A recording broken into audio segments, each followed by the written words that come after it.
sommes en joie parce que, comme vous le savez, le 21 février 2018, le gouvernement béninois a commué la peine des 14 condamnés à mort, finalisant ainsi le processus d'abolition. Mais pour notre pays, les défis restent encore majeurs.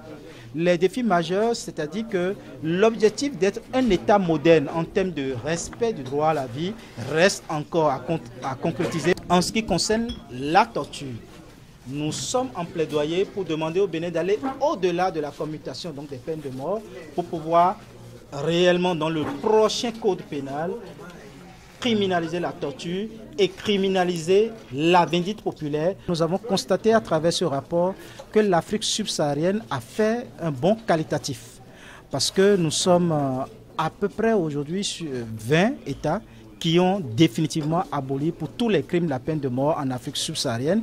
Nous avons moins d'exécutions en 2017. On a autour de 993 exécutions alors qu'en 2016 nous avions 1032 exécutions. Au niveau des condamnations, nous avons aussi connu des avancées notables parce qu'on était autour de 3100 l'année dernière. On n'en est qu'autour de 2600 à peu près pour 2017. Pourtant, il reste quelques zones d'inquiétude. Nous avons comme inquiétude certains pays dans lesquels, malgré le recul global des statistiques sur les exécutions et les condamnations, dans ces pays, le phénomène a doublé. C'est le cas par exemple de la Palestine, c'est le cas par exemple de la Somalie, c'est le cas par exemple du Singapour. Donc il y a ces inquiétudes qui nous rappellent que tant qu'un seul individu va rester encore menacé dans son droit à la vie par l'État censé le protéger, nous avons toujours du pain sur la planche, mais l'espoir est permis.